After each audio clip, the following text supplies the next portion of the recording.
with 32 megabytes of memory. The recommended platform is a Pentium class processor. Okay, real quick, is it just me, or on his voice, is there like a really low voice layered into it? Is it just my headphones, or am I hearing like a MMO?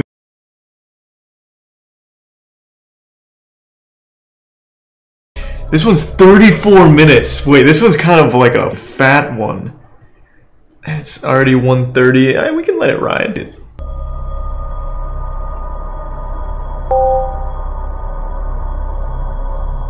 Welcome to Worlds Online, the internet's first 3D virtual world platform. Woohoo! 3D, that's crazy. We can smell and go wild in here. In virtual space, online users can shop, watch movies, listen to music, play games, and collaborate with each other. Today's web user is looking for an intimate connection with friends, with celebrities, and with trending brands that reflect their values and lifestyle in both the real world and the virtual.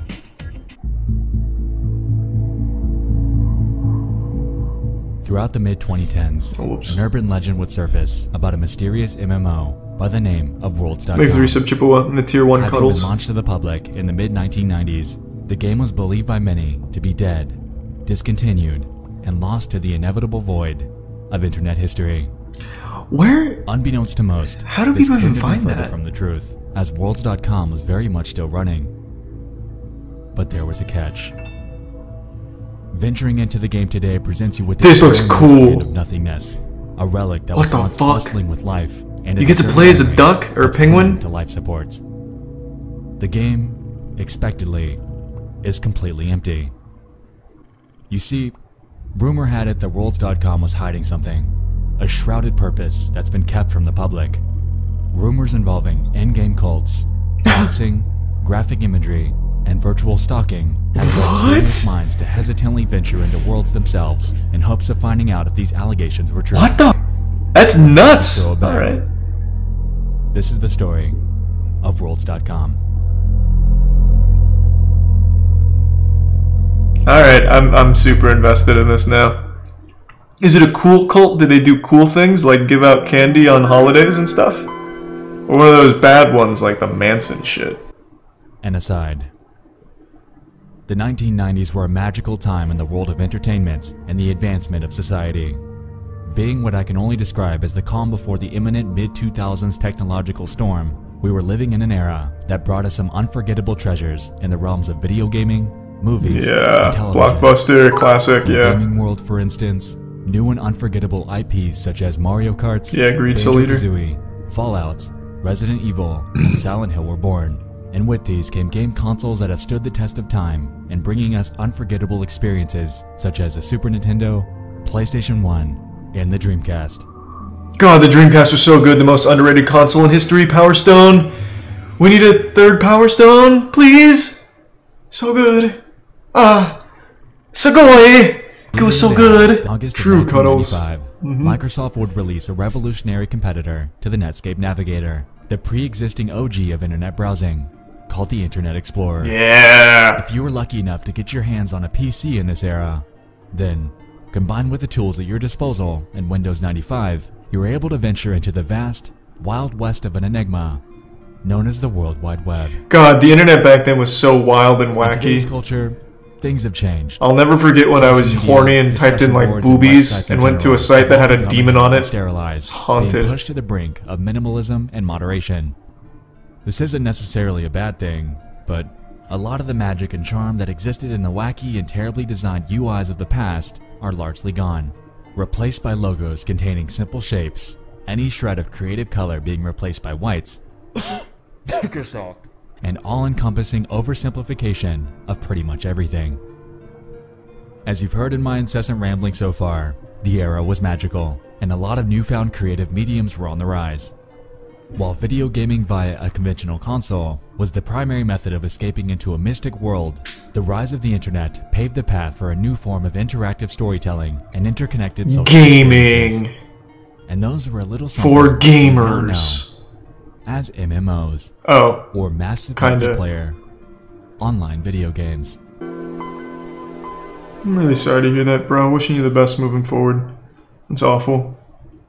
Of the many websites that were available to early adopters of the internet, one would be launched in April of 1995. I'm sorry, I didn't see that, dog. My bad, man. The website was created by a company simply named Worlds Inc. and housed a public 3D chat room that players could enter and explore to their heart's content. According to the website, the minimum configuration is a 90 MHz or faster processor with 32 MB of memory. The recommended platform is a Pentium class processor. Okay, real quick, is it just me, or on his voice, is there like a really low voice layered into it? Is it just my headphones, or am I hearing like a MMO demon in there? Yeah? Okay, cool. So it's not just me. I didn't know if my headphones were dying, or if Satan was communicating through Lil Nas's music and infiltrating or something like that. Weirding me out. No one else mentioned it in the chat. David Bowie, Steven Spielberg, and a digital artist by the name of Tamiko Thiel. The latter two actually teamed up at one point and created an in-game environment called the Starbright World, which was aimed at giving seriously ill children an outlet to interact. The gameplay is mostly what you'd expect from something out of the mid-1990s. At the outset of registering your profile, players are given the opportunity to choose between various avatars to represent themselves in-game. Among them are a human, a penguin, a monster, a kangaroo, and a clown. Good selections! Advertising not bad. Websites are various realms. Oh, and you can be on the Yankees? Explore at your leisure. Among the hundreds that you're able to choose from, a few notable ones include worlds themed around David Bowie, the New York Yankees, the band Hanson, the Sky, an Animal House, and a Fun House. Thanks to resub. Venturing out into worlds for the first time, Bionics? you're thrown into a central hub with other players from around the world. The various themed environments that we mentioned prior are accessible through tunnels and doors that are next to their labels, and entering these immediately loads whichever one you so choose. Pretty innovative for its Like time, to any be 3D fair. PC game is achieved using your keyboard and mouse, and also available to you is a chat box, Thanks, allowing Prime. you to communicate to Again, others Grinna. in real time. Now this seems like nothing out of the ordinary. Along with the primitive graphics, the game is pretty substandard today. At the time though, this was absolutely groundbreaking, and PC owners flooded this thing, giving it a burst of life that would deem Worlds.com a massive success. Yeah. The mid-2000s brought with it the inevitable desertion of the Worlds.com user base as players moved on to bigger and better ventures. Second Life, RuneScape, Toontown, VMK, MyCoke, Habbo and Hotel. Habbo Hotel Yeah, I knew it was were becoming coming. viable alternatives that not only looked better, but gave players more to do with their own distinct charm. You may have noticed that most of the names Soon, that did start Rotok. off are now defunct. The Toontown, VMK, and MyCoke live support plugs were pulled as their developers encountered an existential problem that was prevalent from the start. They couldn't find a way to monetize them. Combined with this, the fact that these games were all run with the help of moderation teams and ongoing servers, it became evident that as long as these virtual worlds were online, whoever it was that was running them was losing money. At this point, you'd expect Worlds Inc. to pull the plug. With a dwindling user base and aging game mechanics, it seemed like this was the only sensible way to go. Oh, giant spider, watch out, holy shit! Or release something new and optimized for the next generation of online gaming. But they didn't. Damn, this place is popping off As in a matter there. of fact, Worlds.com is still downloadable and accessible to this day, and stands as an uncanny and deserted relic of the past. This is cool. Rumor has it that the game's creator, I wanna play. Tom Kidron, is simply fronting the server costs himself and running it out of his own home. Good That man. begs the question, Thanks. why on earth would an individual be fronting the costs to keep a dead video game alive? What part of this He's got a abandoned virtual landscape girlfriend with is big so titties. pivotal that it's still in existence over 20 years later? This looks so cool, look at this. In the short span of time that I've been here, it suddenly dawned on me that I'm visibly the new guy. Everyone here seems to know it. Uh-oh. I'm not a regular. They think he's a cop. They think he's the feds. Uncomfortable. Down the rabbit hole. Run, get out of there! Engage, no clip.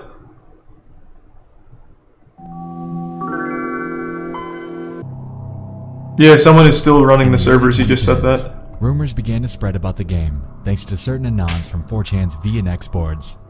Allegedly, there existed potentially illegal and cult-like behavior from the game's handful of players during that time period. As you'd expect, upon catching wind of this, the rest of 4chan did what they do and went in to investigate.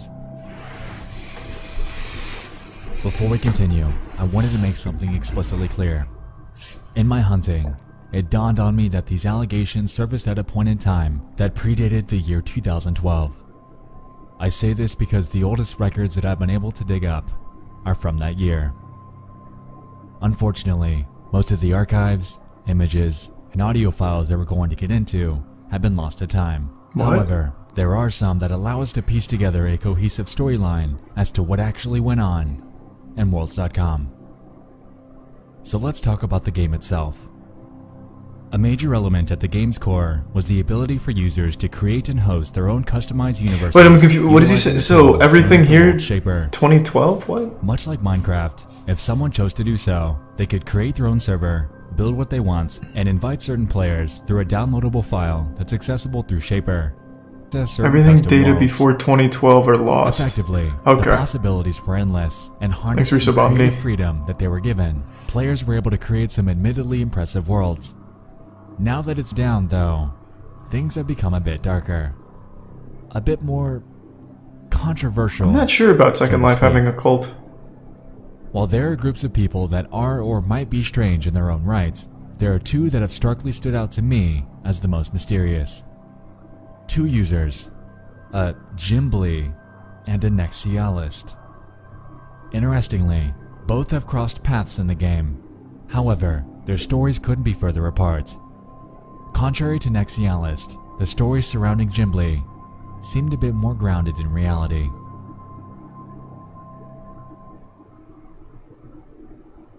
But we'll get to it. So what are those? Are those like the two raid bosses or something in here?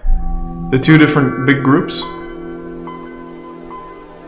First, I'd like to introduce you to Nexialist. According to an early 2012 blog by the name of ForgottenWorlds.com, the profile piece on him states the following. Nexialist is a regular at Worlds.com that has been trying to pull in the V and X boards to play this game. Nexialist is a successful user that's been able to get a cult following in the game, which is hard to do. He constantly reaches out to dedicated players to join him, as he seems to be called the Key Bearer. Key Bearer. Around the game without okay. chatting. This isn't even close to covering entirely who this guy is rumored to be, so allow me to pick up where they left off. According to 4chan and various message boards, Nexialist is abstruse, a shred of indecipherable mystery that's lurked Worlds.com for what some believe to be as long as the early 2000s. Encountering him what is wacky? And it's been rumored that you don't actually find him, he finds you. Upon discovering you, he'll approach you without words, standing as what appears to be a lifeless corpse as you begin to quietly panic at his disturbing avatar. After the initial shock down, you're told to follow him, and as a result, you embark on a journey through hellish customized corridors that bear satanic symbolism and graphic imagery. Who is this guy? Can we get an update on the guy playing Professor Utonium? Where does he fit into this grand scheme? After your tour, Nexialist will begin sending you disturbing audio files that I wasn't able to find archives for. But if we go by descriptions from 4chaners, it's safe to assume that these sound like the distorted deaths of dying animals. Once you're scared to your wits' end and you leave the game, he already knows that you're going to go to 4chan to talk about it, because that's what he wants you to do. Spread the word, get people talking, and the next sucker that grows a sliver of curiosity and decides to check it out is his next victim. Unfortunately, this all reads like an urban legend. People have been able to capture screenshots and video of Nexialist over the years, but not much, aside from very few outliers, have been found that outlines what I'm describing. Because of that, I'd like to put a pin in this arcane figure and circle back on him later. Because this is the game Vinesauce played, Vinny? I'd like to bring you into. Is it? Someone I saw on one of those threads. And he didn't encounter Nexialist? The Hidden Worlds website that I mentioned earlier serves as a diary of the experiences that a man named George Costanza had witnessed when he first played Worlds. According to his blog, he found a bizarre network that this Gimbly guy seems to be running, and the entries on his website outline a considerable amount of information that I'd like to dive into and unpack. The very first post on the website was made on January 5th, 2012. It reads as follows. Well, I started playing this game called Worlds.com. Seemed innocent, but according to V, it has some tough things from the past. Everything's forgotten here, and in a group we explored the game.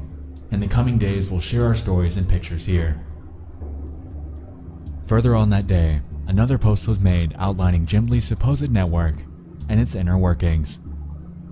The game started as Interesting, Soul Eater. We had gags while we explored the worlds, skeletons popping out, and finding Pegasus. Things a person could expect from playing Roblox or other games where your creations are welcome. But things turned bizarre. Our friend Grad, as we called him, was showing us these rooms that I mentioned, and eventually we ended up in a lobby filled with brown doors with text on them. These doors had the creator's name and a description of the level or world. This guy, Bilbo99, had messed up levels with Easter eggs everywhere, and we praised him for his creepiness. Like in Hey, Gimbly! This map was Gimbli's creation. Yeah, look at him. He's having fun. Starbucks. However, things would take a turn. You see, there was a person that contacted me named Megalic. Her or his avatar Thanks, Resub was Crabs. a bird or an angel. She claimed that she was new in the world, as I was, but she'd been playing this game for a week and already gotten dirty and knew what this shit was really about. To act new is a common trick to bait new players. Anyway, Gimbly had a network that was serious. How serious? To enter his network, Whoa! he would provide mugshots. For example, here's Bilbo99. There were a total Hey, of Bilbo. rooms filled with different mugshots of users, but room 2 was dedicated to Gimbly. Hold on. Let me go to the bathroom real quick. Give me 2 seconds. Sorry to blue ball you. Right, I'm fucking back. Ended up taking a shit. Jump scared myself with my own fart. Pretty wild series of events. Let's go. So we scavenged for Megalic and found this. Well, I can't do that right now, Radis. You're gonna have to ask a mod. One thing I found that was standing out was a user named Kelikar. She was in the porn gallery, and I compiled this. It seems like someone has stalked her, and the rooms were labeled Kelicat. This user must have been a fat cat in the network. As you can see, Kelikat's written there, so what Gimbly does now is retrieving nude pictures of regulars that are still left. Megalic was the proof that we needed, since she'd only been playing for a week tops. Wow, Jesus, Gimbly. Below this, George displays the various screen caps that he was able to take of the various mugshots of different users. Of the bunch, he was even able to grab a few of Gimbly himself. Intrigued by this atypical finding, he decided that him and his group of friends wanted to investigate a bit on their new friend. I don't think I've seen that, Kumgar. As it turns out, there was a bit more going on with him than they initially thought. And yet another post from the same day, titled, Megalic, a man or a woman, he describes the following. Megalic's nudes that could be found in the other post seemed too good to be true. Her head was cropped out and with the body of a young woman, while her mugshot shows an older woman in her 40s, and that picture's really old. What does that leave us with? She could have faked him because she doesn't want So how is this a cult? I'm a little confused. be a man playing as a female. Seems like a Reddit mod using his power to get Discovered her pictures. real email, although it's linked to a man by the name of John. So yes, Megalic might be or is the man posing as a fragile woman while baiting for pictures. Those pictures up there, except for his profile picture, is a year old. The pictures are from 2009, and then he used a picture of his wife to verify himself, and thought how cool it would be to send a fake picture of a pair of tits to make him look like a god in the game. Okay. Classic As we're beginning to see, John, I Gimbly's guess. network encompasses some extremely odd people. People that are impersonating others and using real-world mugshots to gain access to whatever it is that he's running. In a third post I'd like to focus on, titled, Gimbly's Inner Circle, Oh, sweet. Well, thank you, George Spooky. proceeds to explain the following. The last post was about this weird map, about a man going by the name Gimbly that was trying to get naked pictures from regulars, or old players that were still active. So we stalked him. He hung out at a beach, but once we arrived, they'd all scatter and disappear. Thankfully, though, the friend tool and a broken avatar tool could let us teleport to them while wow, good shit. but that was for later. Meanwhile, we scavenged the net for Jimbly. We found his website, jimblyworlds.com. Whoa, Jimbly. Pictures, jimblyworlds.com/pics, only to show a black screen with red typed text that said darkness. You know I couldn't just let this go. I had to get in. I had to find out if this was real. There's no way it'd still be I up. called Jimbly and began my hunt. What would it be, 7 years later? Jeremy Erickson. I start a message and write the following. Good evening, Jimbly. I've recently started playing Worlds and was interested in joining your in-game network to congregate with yourself and other players. Upon consulting with a few anons from X, I was told to reach out. I've downloaded a few worlds from your websites and am currently trying to get them working. Just let me know what I need to do when I'm in. Thanks, Jeremy. This really doesn't seem like a cult though, it's just a weird community. So Maybe it it's been gets a few culty days. now. After a trek through Worlds, a lack of a response, and dwindling time to wait, it's beginning to seem like Jimbly either isn't currently active or simply doesn't play this anymore. I'm not entirely sure if Jimbly's the kind of guy that would have a sudden change of heart, but if you ask me, it is a bit recent. Anyway, with that under our belt, unfortunately, heading back to the blog reveals that most of the other threads outline mundane discoveries while exploring various official and user-crafted worlds. A few notable highlights include some of Jimbly's bizarre creations. Hey, that's other than Banger Sisters, I even think? remotely relevant to our investigation. Saw that movie a long time ago. Even so, the discoveries surrounding Gem are nothing short of unnerving. So what's actually going on here? So far, I haven't really seen anything too wild here. I was expecting something crazy. The primary consensus In fact, I don't even know what we've learned other than was that it's a front. these people for some play an sort old of game and are satanic kind of cult. weird. Rumors are powerful things. I won't deny that, but there are a few points here that I'd like to unpack. Contrary to Nexialist, Jimbly surprisingly hasn't generated much buzz online. This bizarre, cult-like network that he seems to have created How is it cult-like though? effectively cements him as somewhat of a wild card in my theorization. What this guy is doing is weird.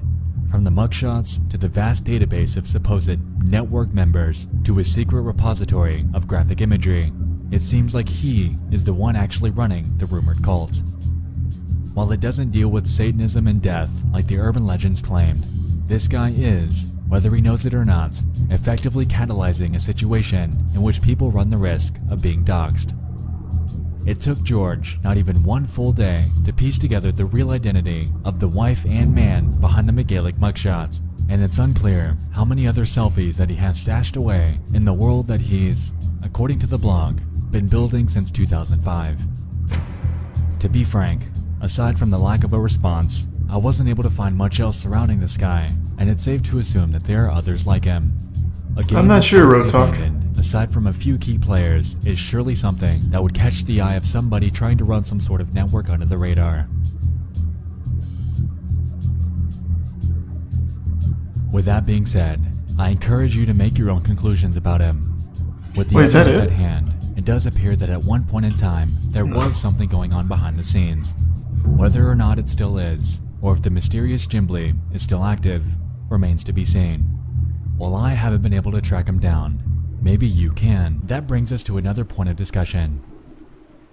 Nexialist.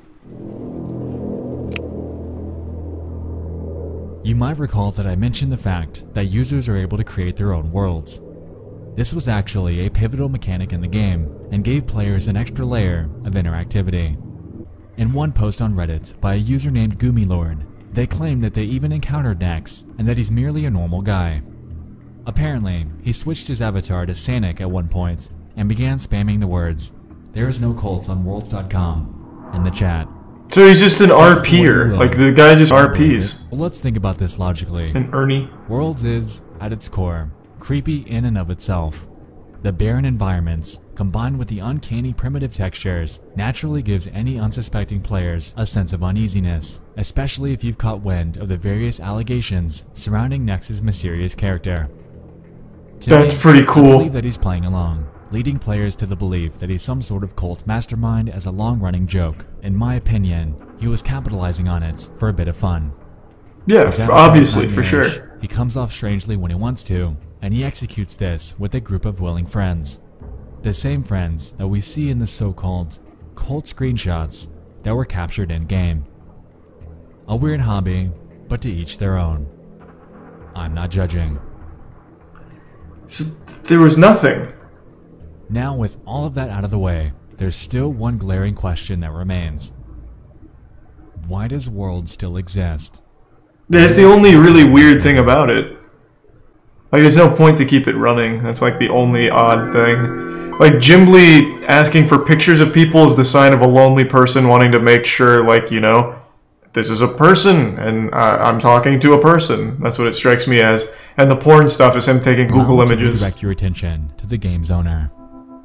Tom Kidron, in his many years as the world's owner, has become somewhat known Thanks as to 5 Goose Subs, Lotoplex. Thank you, man. Troll.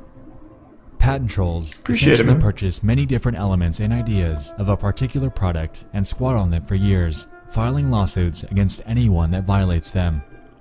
The reason that these people are called patent trolls mainly rests on the fact that the ones they purchase are typically what they perceive to be a sought-after and core element of a particular product. In this case, Kidron's been squatting on patent number 7,181,690, classic patent, which is titled System and Method for Enabling Users to Interact in a Virtual Space. This was filed on August 3rd, 2000, with further detail for executes a... Yeah, he probably sues everyone that makes one of these kind of games. From the perspective of that user. Sounds broad, doesn't it? That was on purpose, and he's used it. Even as of this year, there are articles all over Google explaining legal cases that Worlds Inc. has filed Worlds vs. Bungie IPs such as Second Life, Blizzard, Bungie, and more. And according to a Vice article from 2015, they ever won? Kidron rakes in a whopping $200,000 a year from his court proceedings. This effectively explains away the server cost. When not many, if any players play your game at all, the result of this is cheap upkeep, low bandwidth, low server costs. Ergo, he's raking in cash with a positive net income. In the US, the typical patent lifespan is 20 years, so at the time of writing this, we have just short of 9 months before Kidron would either have to renew or simply let it expire. As a result of this, sure he renewed. If he so chooses, he could let it run its course and retire from his relentless court proceedings. If he does, I wouldn't be surprised if the World's game goes down with it, effectively and permanently leaving this artifact of a game to... Someone do it for me. Did he renew it or did... Well, I already know he renewed it. So, all in all, as it turns out, Jimbly is the real enigma here. The custom worlds that he, and potentially others, have created are an indisputable testament to the underbelly of this archaic MMO. Today, it's unclear whether he's still active in the game or not. Ooh, even so, a huge the tier inner mechanisms 3 of this fabled network are something Rates that perplexes 2? me, as I see no end goal Thank you. other than to hoard a repository of Appreciate images the huge for tier his own 3. enjoyment. Why he chose Worlds.com to do it is and will forever remain beyond me.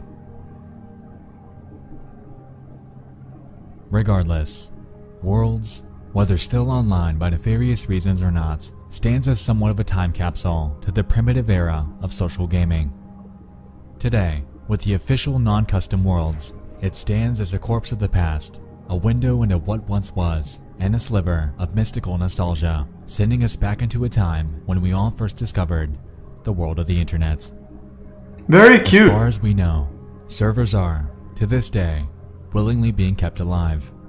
Alongside this, the inevitable date that the game permanently goes offline is unclear, so if you're eager to experience this curiosity of old, then you better get on it soon. Stay in the official servers, and you'll be fine. Also, this is not the game Vinny played. I looked when I was shitting. He played Active Worlds. Otherwise, you'll run the risk of missing the nostalgic boat, leaving it to sail away, and for us to watch it go. Yeah, so I feel like that was a bit off. Literally nothing cultish about that. You have a guy who's RPing, and you even mentioned that it's literally RPing, not really cultish. Gimbly, I think, is easily explained because it's clearly a lonely guy, and he asks for the pictures of anyone that plays and wants to be his friend. Not the most uncommon thing in the world. And the porn shit was just stock images, right? So it's not, like, I don't know where the cult was. Weird to keep playing the game, and I think the RP is good from that guy. But yeah, definitely nothing wild in there. Interesting though, still interesting and cool to see it. But yeah, I was expecting something like actually nefarious, like something actually pretty weird. I tried my first turd. It was alright. You ate your own shit for the first time? Congrats, man. Hope you enjoyed it, I guess. Extraordinary until proven otherwise.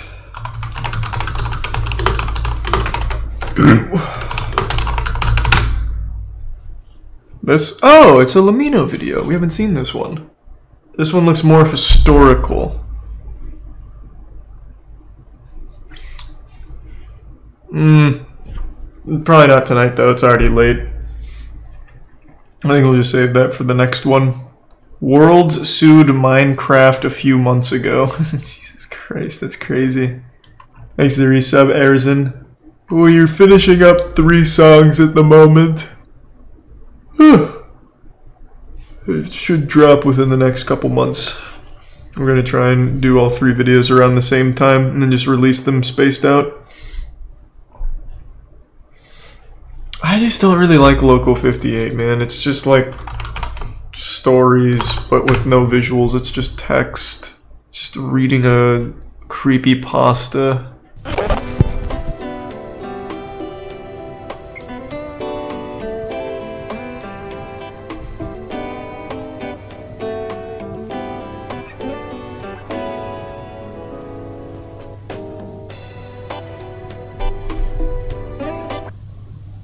Why don't you sell your songs? I prefer doing a video for each one. We're doing an album, which will sell. And like a full vinyl and art book. That'll have... I'll give you more info on that when it comes around.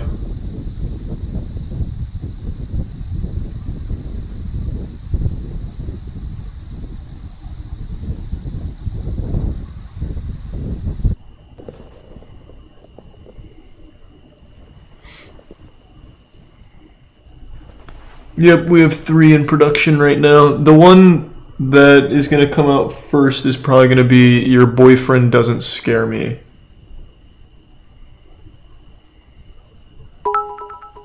Thanks to the bits, Loat. Appreciate it, man. This is an ARG. Yeah, all of Local 58's content is kind of like an ARG, man.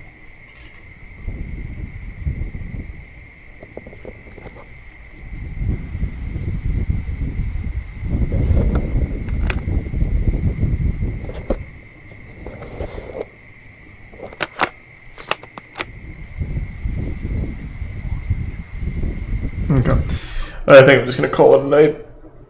Oh, you gonna build on the concept of Skynet? I don't think so. I mean, maybe. We'll see.